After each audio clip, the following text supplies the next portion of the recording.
thank you again for being here. Again, we're exploring Chilton Library today, and I am your training consultant. So let's go ahead and take a look here. I've got a brief agenda. First, we're going to talk about the content, and we've actually had some recent enhancements to Chilton Library. So if you haven't been on here recently, it might be a surprise to you. There's quite a few new things we've added. It's almost a full facelift. So we're going to take a look at those. We'll walk through the resource so you can see some of the new workflows that we've built out with the enhancements. And we'll just take a look at all of the different content types we have available. And I do have at the very end here, I put questions and closure, but if you have questions, like I said earlier, feel free to either unmute yourself or put them into the chat as we're moving through. I should be able to answer them. Most likely we won't have to save them until the end of the session. But if for whatever reason I don't answer your question, that would be most likely because I am saving it for the session, but everything will be answered. And I do have some wrap-up contact information for you at the end of the session as well, so we'll hit that. So let's go ahead and talk about what Chilton Library is before we talk about the enhancements. So if you know anyone who's into cars, if you know car enthusiasts, if you know a mechanic, if you have students who are working with cars, you most likely know Chilton Library. So it's been trusted for over 100 years. And what we've done is we've pulled those big, heavy manuals into this virtual platform that's searchable, that's browsable, to make it easier for those mechanics, those car enthusiasts, to find the repair information that they need. And this does have a pretty extensive selection of vehicles. So most years, makes, and models you're going to find here, all the way back even towards the 60s, you're going to find content. Sometimes you'll find even sooner than that, but you'll find content really historically all the way to current. So if you have individuals who are maybe working on their own projects with a vintage car, they'll be able to find content here. Or if someone's working on their current model, they'll be able to find content. And the content is pretty varied. So they're going to find probably the main chunk that your users are going to be looking for is going to be the service and repair information. And we do have nice step-by-step documents for whatever they need, a lot of times with different diagrams that they can pop up in their browser to take a really in-depth look at whatever they're doing. We also have a nice video library built out. So if your users are maybe not comfortable getting the information, reading it, they much prefer to see it in action. We do have a video library that can support them there. We also have labor estimating in this platform. I think that's great for those of us who might not be well-versed in cars. I am one of those people. But it can give labor estimating. So if you need to go and have something fixed, you might want to take a look so you kind of know what you're talking about when you walk in and speak with a mechanic. We also have troubleshooting guides, images, and diagrams, and we do include an ASE test prep section here as well. So let's talk about the enhancements. The first one is just the navigation and accessibility. We've increased it quite a bit since our older platform. So it does streamline both the browsing and the searching abilities to make it really simple for users to find their content. We've moved the navigation buttons more into the body of the page to make it easier for them to see. With our previous iteration, I guess you could call it, sometimes the buttons were a little bit harder to see. You kind of had to know where they were. So we've enhanced that to make it really, really simple for your patrons to know where they are and where they want to go. You'll see we even have this back button, which is new. We still have a breadcrumb trail up top here, and on this left-hand side, it's just been enhanced a little bit. So it is going to show them exactly where they were and how they got here. And we have included a few different readability tools to help your patrons as well. So if they need some additional support in reading, maybe they need the text to be larger, we have some different fonts that they can use, different colors, and we have a nice listen tool that we've enhanced here as well. So they'll be able to have different articles read to them if they prefer to see the content that way. We've also added, this is completely new for this iteration, of VIN decoder and search. So if your users have a specific car in mind and they have the VIN, or if they can find the VIN if it's their car, they can put that into our VIN search and pull their specific car forward. So they're getting the most accurate information because it's literally attached to their car. So they're going to get an overview of the car, so kind of just some general information like the make, model, all that good stuff. They'll get more detailed specifications, safety information. But what I think is really valuable with the VIN decoder is you're going to be able to see any recalls that are on your vehicle. And I think that's really powerful if you want to make sure you're getting all of those, because unfortunately, I'm sure a lot of you know, there are usually a lot of recalls on cars. So we include them all here on this page so your users can easily see all of them at the same time. Again, we have our video library in here. This has recently been enhanced and is accessible from the home page or from any page that you're on. And you don't even need to be signed into a car. If you've been in Chilton previously, you'll know that generally you're going to find the most information by entering your car's detailed before you get going. But we've pulled our video library out separate so your users can get directly into those videos as opposed to having to go through and find their car first. And they are organized by topic, and they go from basic to advanced, changing out the brakes all the way to mechanics and electrical engine, all that good stuff. They're browsable and searchable. You'll find that in the table of contents. We'll take a look there briefly. And the videos all include captions and they can be downloaded. So if your patrons want to take that with them, they can certainly do that.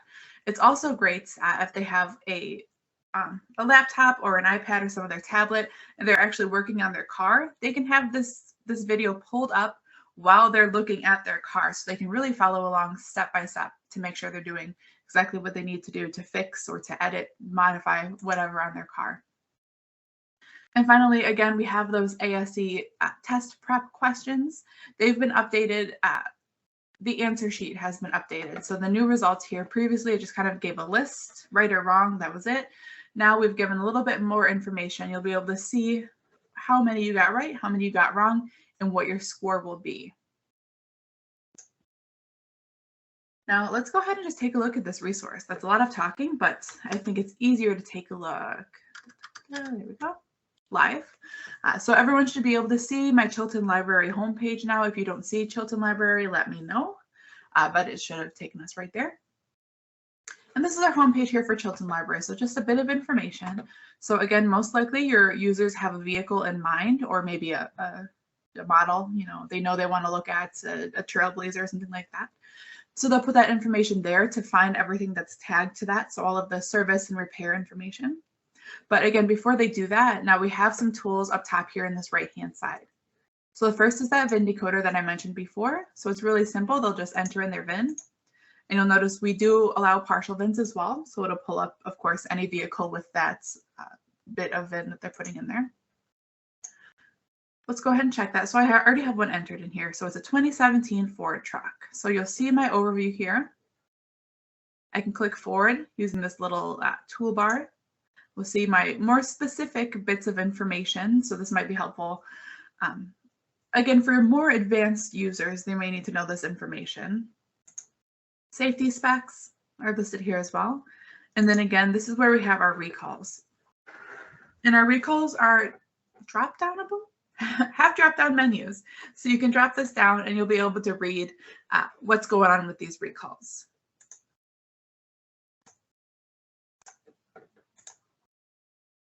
And you can print any of these documents. You'll see you have this print button here. You'll see as I go through, you can print this to save it for later. So maybe you need these specifications for whatever you're doing. Maybe you're selling your car and you don't know all this stuff. You can print this out and give it to whoever you're selling the car to. And there you go. They know exactly what this car is. You'll see I can change my VIN number up here as well. I don't need to go back. So if I have something else I want to take a look at, I can do that here as well. Moving forward from that VIN decoder, right next to that is the video library. And we always default to showing the most popular videos on our video library. We choose the most popular literally just by whichever clicked the most. So these are the ones that have been clicked the most. But moving forward from there, if we have something in mind, maybe we want to watch a video on changing the brakes. I will say, since I have access to Chilton Library, I've actually been considering changing my own brakes just because we have these great videos and we can really watch to make sure we know what we're doing.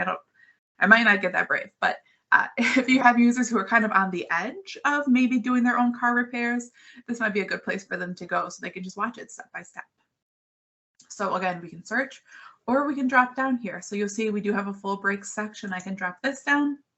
Then I can see some of the different options listed here. And you see there's quite a bit. Let's click on one of these. Let's click on installation of brakes to see if that's actually the most popular.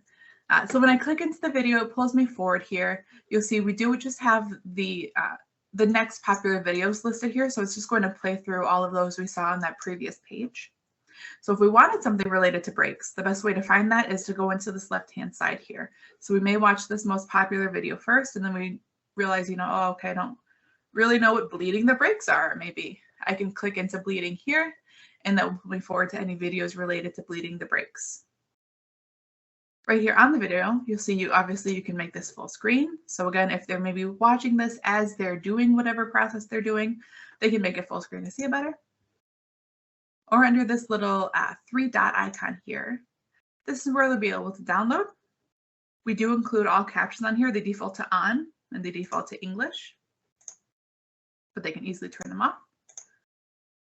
We can change the playback speed as well. So really customize how they're seeing this content to make it as valuable to them as possible.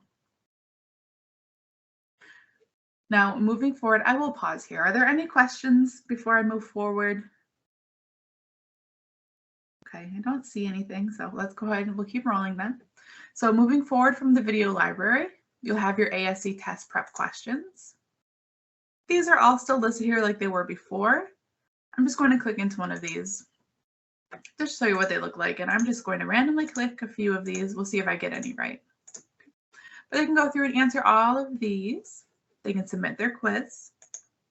It's going to let them know you didn't answer 9 of these, and that's all right. Now, this is what's changed in this new iteration of our resource. So it's showing us our current answer as well as the correct one.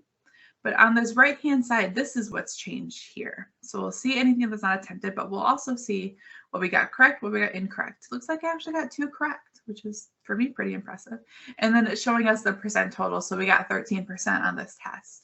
So your users can really kind of run through this, see what they got wrong. And what's great is when they figure out what they got wrong, they can go back into Chilton and figure out why they got it wrong. So you'll see here, torque to yield head bolts. Apparently I don't know much about that. So I'll be able to go through and I can either search my video library or I can maybe just enter a specific car really fast and learn about those torque to yield head bolts really simply. And then I can come back and I can take this test prep quiz again right here. We also have an Ask an Expert session, and this is an experts directly from Gale. We do have content-specific experts. So if there's a question they have, they can quick pop that in here, or they can give us a call and we can answer that for you. Now let's go back to our vehicle search and let's take a look at some of the content we have directly related to vehicles. And I can do that either by selecting vehicle search here, or if you hit the Chilton Library icon, it's going to pull you forward to that as well, because the vehicle search is also the home page. So here we are. I am going to put in my husband's old car just because I have the information for that. So a 2008 Chevy Impala. So I'm going to choose my year. My make is Chevy. And I can go through and you can see I really have every type of vehicle here. I didn't pull it all the way down, but you can see we have a huge number of makes as well. So the majority of them you're going to find here, but again, we'll leave it at Chevy. And let's go to Impala. Today, I passed it. There it is. Okay, so I put all that in here. You'll see I do have a recent vehicles drop down. So if I wanted to maybe look back at a vehicle I had put in before, I can do that. But we just have our first one. So we're going to select this. And when I do that, it immediately pulls me first to the repair section related to this vehicle. And you'll see in my little banner up top here, it is showing me what vehicle I'm using. If I want to change it, I can do that at any time right there. But of course, I'm going to leave it here. So let's first take a look at our repair option. So on this left-hand side here, you'll find your table of contents. And this is where you're going to be able to search. You'll see we don't have a search bar up top or anything like that. So the search is going to appear in the table of contents. So they know what they're looking for, and maybe they don't want to point and click all the way down. They can really simply do that here. If they don't know exactly what they're looking for, they can just click, and you'll see it's starting to drop them down. So I can really narrow down to what I'm looking for. You'll see a lot of these have quite a few different steps because we've really tried to organize as much as possible to make it easy for users to find what they need. So maybe I've pulled all of this down. My side door is on wonky. I need to adjust it, let's say. So we can click on front side door adjustment. And now you'll see this manual or this entry is pretty diagram heavy. You'll see there are small bits of text that are telling you what to do, but a lot of this is just take a look, this is what you have. And all of these diagrams you'll see have a click to enlarge button here. And when I do that now, I can see this even closer. And this one's fairly basic. We have a lot that are much more complex. If you're talking, individual parts, a lot of times they have a bunch of labels and a bunch of pointers and all that good stuff. So it's really making sure your users see exactly what you need them to see. We give some helpful tips here. So important, you need to know that you don't remove the front door hinge bolts. Another note listed here, you'll see sometimes we have hyperlinks. So for this, they may need to know a bit about the fastener, and they can click into that. So this is another great feature that sets this apart from the Chilton manuals, is the Chilton manuals can't, unfortunately, hyperlink right now, but we can. So they have, sometimes they'll see different hyperlinks if it's something that's a bit more technical and we think they're going to need to know more. But they can really go through and do the exact process that they need to do to fix their front side door that's, again, on their wonky. So that's kind of the first type of information they're going to find, is just this more diagram focused bit of content. In addition to that, we also have some that are a little bit more text heavy. So I just know this from exploring, but if I click into brakes and I click into the anti-lock brake system, I can take a look at all description and operation. And when I do that, it's pulling forward a lot more text because this one's a little bit more detailed. We're learning, again, remember, hit all. So we're learning quite a bit about this. So you see this one is pretty text heavy. They'll find something like this as well. And if they click into something that's got a lot of this text and maybe they're not super comfortable with that, we have a lot of tools that are going to help them really customize their experience. And they're found here in this listen button. So I can hit listen. I'm just going to pause it. We're not going to actually listen to it today. But I can hit listen and it's going to read through this full thing for me. Oops, my text disappeared. Not quite sure what happened. Oh, I signed myself out. Give me a second here, guys.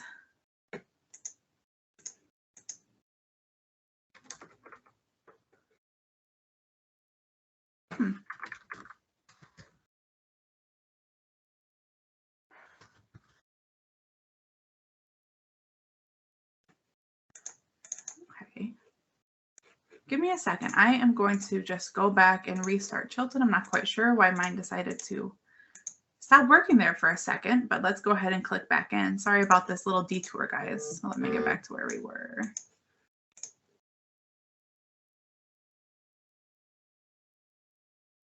Oh, there we go. Now, again, remember I had clicked into brakes.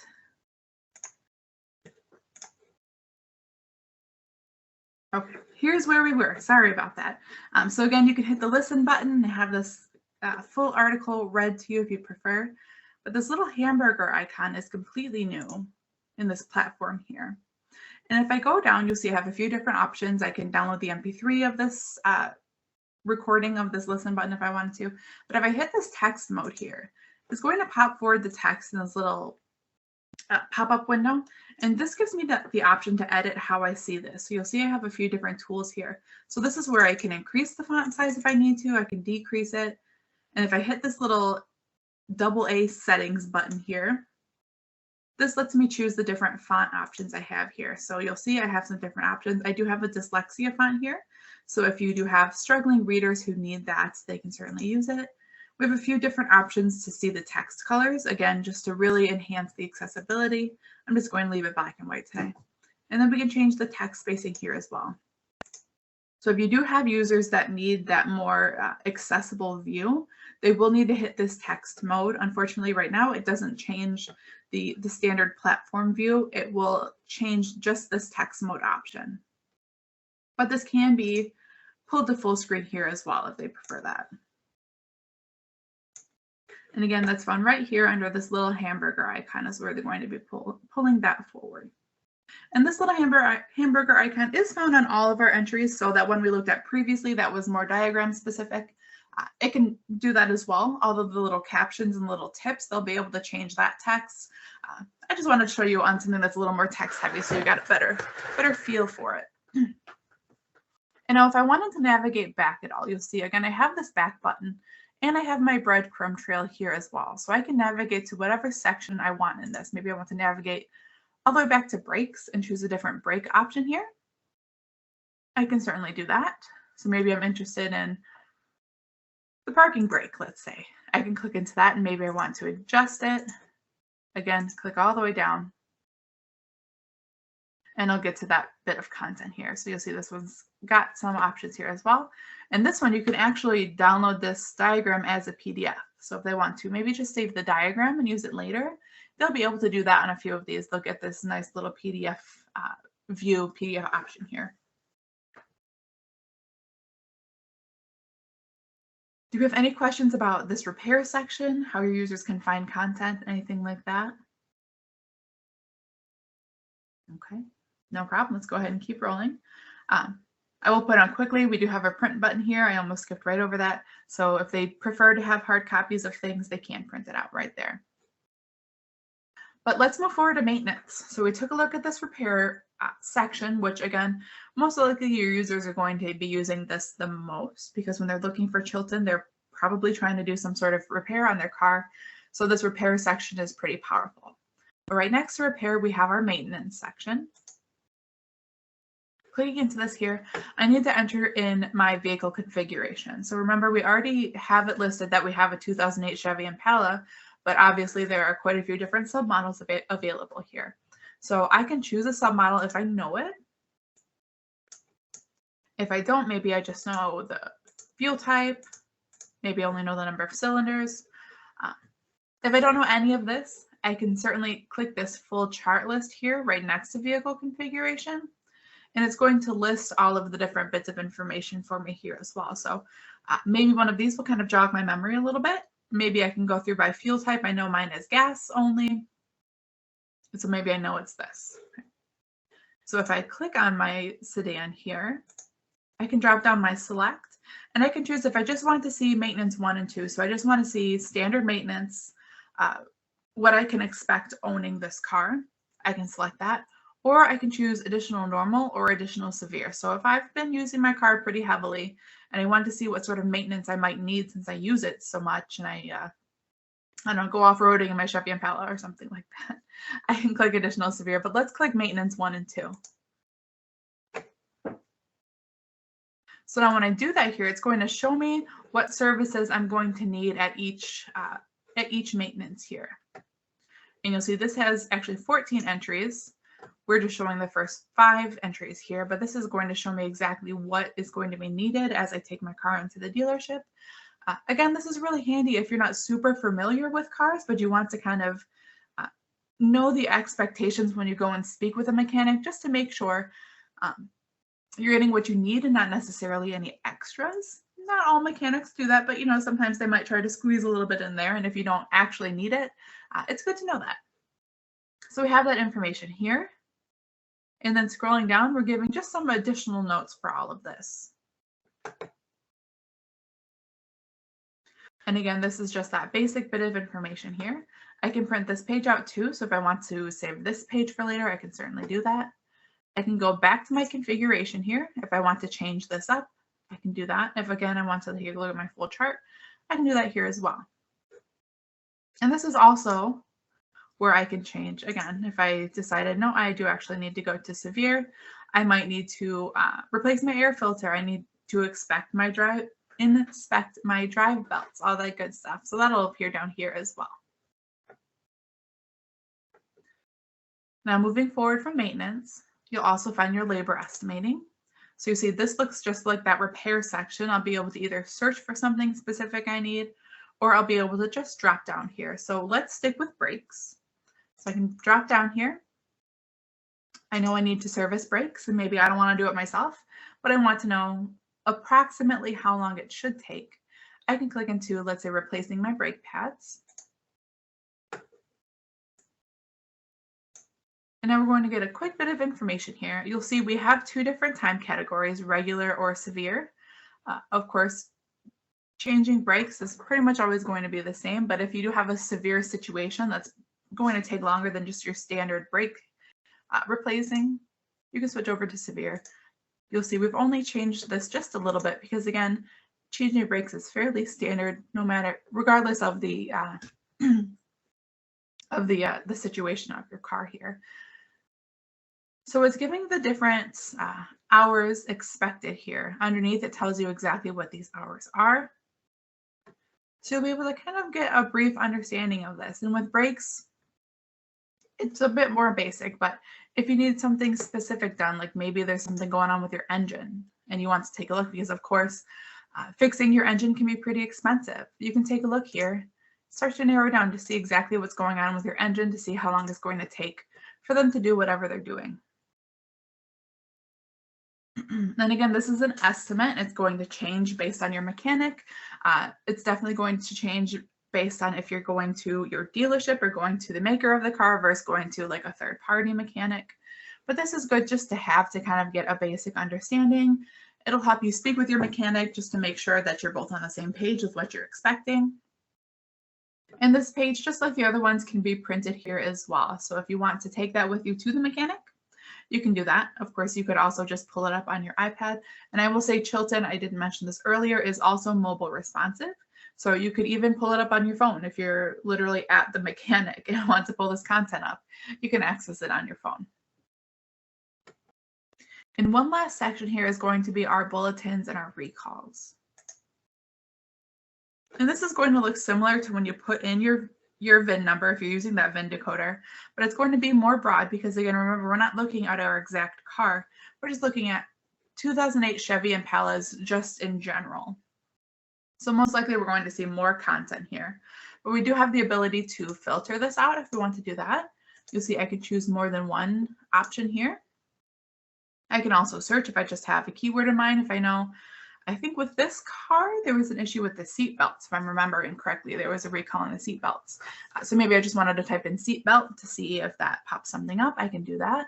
I have the option to check this off to only show recalls because a lot of bulletins are just kind of like bits of information they're sending out and may not require any action on your part. So if I just want to see recalls that are going to be impacting me, I can do that here. And you see that's actually pulled it forward to just 13 search results. So previously, let me uncheck this.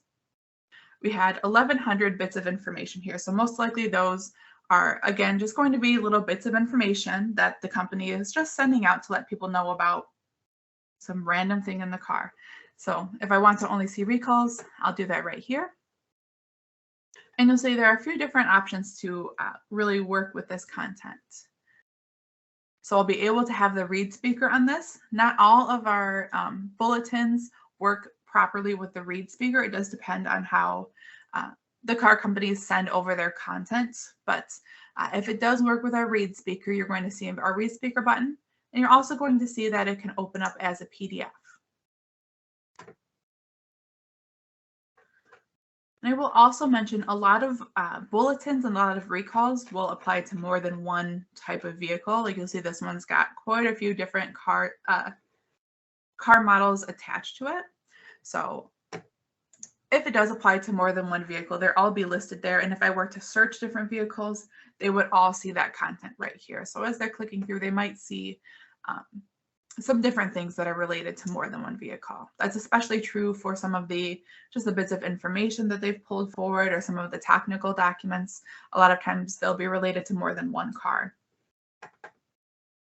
Now, right next to our quick start search, this is where they can enter in their TSB number, which is their technical service bulletin number. So this is if they have something really specific in mind that they know they need to take a look at. They can go ahead and type that right in there and we'll be able to search that. You'll see technical service bulletin number is also listed here as a bit of information, so they can take a look at that as well.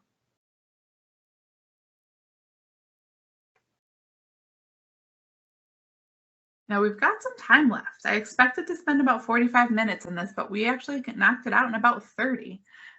So I would love to answer any questions you have. If maybe I kind of glossed over something that you want to take a closer look at, please let me know. Again, you can either unmute yourself if you prefer, or you can just go ahead and type it into the chat and I'll be able to see it that way. While you're doing that, I'm just going to bounce back over to my presentation. But again, if someone has a question, wants to take a look at something, I can easily get back into the resource. But going forward, I do just want to give you a little bit of Gale contact info. So if you want to talk about this further with someone at Gale, or maybe just want to talk about best practice of use, if you want to talk about promoting it to your users, you have a customer success manager at Gale who can help you out with that. If you don't know who it is, you can just reach out to gale.customersuccess@cengage.com, and that'll forward you to the correct individual, and you can talk about all that good stuff. And we do have a support page available for you as well. So again, if you're planning on promoting this out to your users, or you want to just dig deeper into a specific tool in the resource or something like that, we have pre-built training materials that are going to help you out. So we'll have things like flyers, like bookmarks, like social media press releases. We have that all pre-built out and ready to go for you. So we want to make sure you're not, reinventing the wheel. So if you are planning on getting that content out, go ahead and use that support page, and you'll get quite a bit of information. That is support.gale.com. I know I do have a survey for you all if you have the time to take it. We got done a little bit early, so maybe you do have the time. I have a QR code here, so if your phone handy, go ahead and scan it. If not, it's just bit.ly/Gale training eval. We definitely want to hear from you to make sure we're covering the information that you find most important, to make sure we're hitting everything you need to see. So if you have the time, go ahead and take that for me. And I haven't seen anything pop up in the chat. And then, of course, no one's unmuted to ask any questions. So, Anne, I'm going to pass it back over to you and let you take over from here.